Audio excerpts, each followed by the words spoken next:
In this episode, we're going to discuss 3 mindset shifts related to the solar eclipse that can increase your happiness.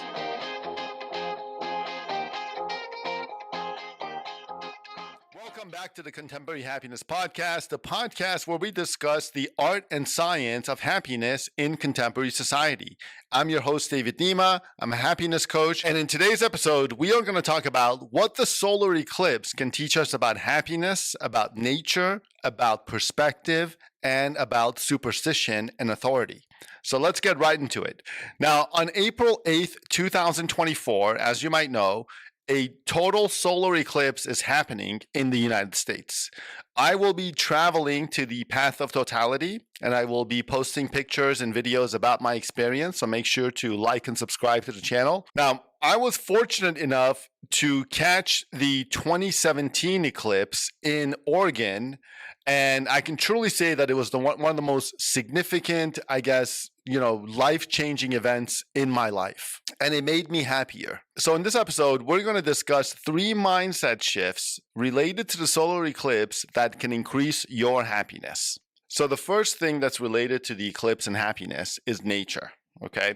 Studies show that people who are more connected with nature are usually happier in life and more likely to report feeling their lives are worthwhile. Nature can generate many positive emotions such as calmness, joy, creativity, and can facilitate concentration.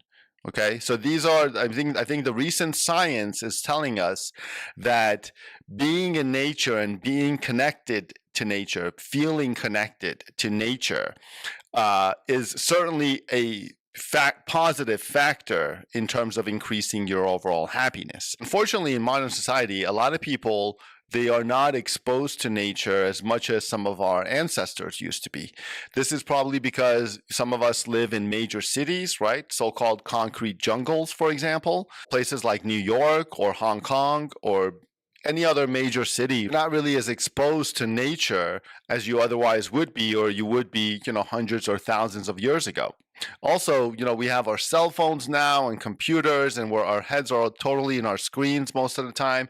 So I think we're experiencing less, appreciation for nature and kind of quote unquote playing outside. So I think these are some things that are plaguing contemporary society and actually affecting our happiness. So my suggestion to you is to, appreciate the solar eclipse that's happening this week, but also appreciate the everyday wonders that are happening in nature all around you. Appreciate the bark on a tree, for example. Appreciate, sunlight reflecting off the leaves. Appreciate the animals, big and small, that are all around us, including human beings who are also animals, right? We're part of nature as well.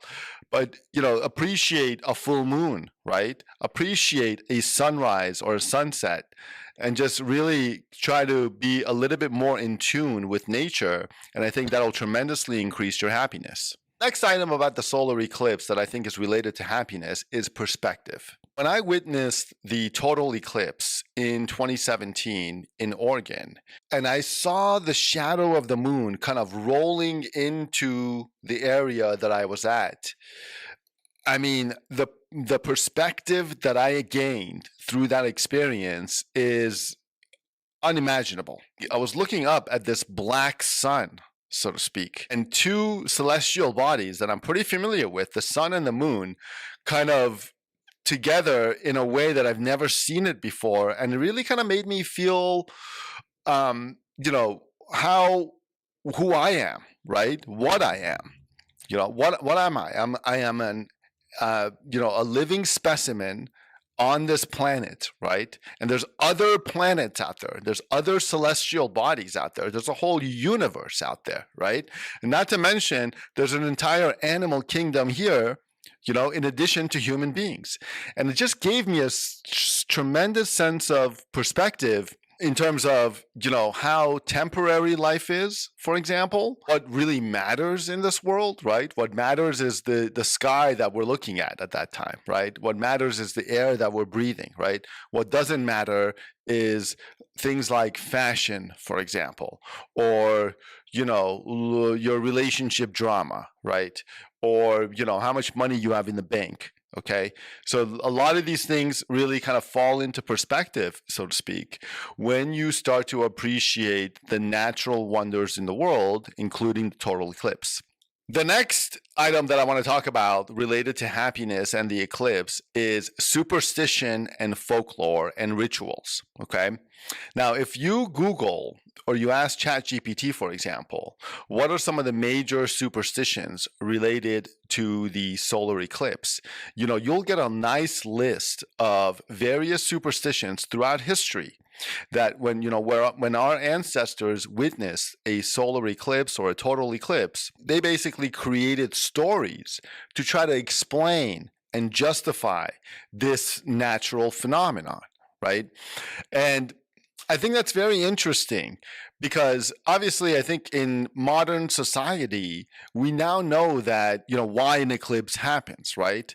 And when we look back on some of those superstitions, for example, that the eclipse brings up upon evil omens, for example, or that pregnant women should not watch an eclipse and they should be kept indoors during an eclipse, for example. These things were not superstitions in their time, right? People believed this stuff. They believed it as fact. And of course, some of these superstitions, or most of them, have been debunked since, right? So what does that say about some of the superstitions and some of the rituals that we have right now in our society? Right? Is there a guarantee that these superstitions and these rituals won't be debunked 500 years from now, 1,000 years from now? And I think the lesson here in terms of happiness is for you to exercise critical thinking when it comes to rituals and superstitions and folklore, basically, and myths and history and religion. I'm not saying to reject all, history and folklore and religion, and I'm not saying to blindly accept it. I'm saying to think critically about history and rituals and superstitions and the justifications that human beings have created to justify certain phenomena, right? Whether it's a solar eclipse or it's somebody feeling unhappy, for example. Think critically about contemporary rituals and superstitions because, in a few hundred years, they may be proven wrong, or sometimes some of them have been proven wrong in contemporary times right now.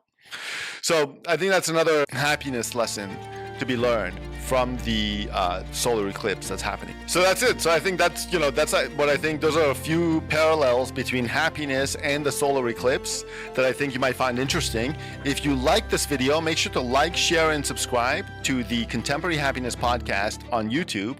I'm David Nima, your happiness coach, signing off, and I'll see you all in the next episode.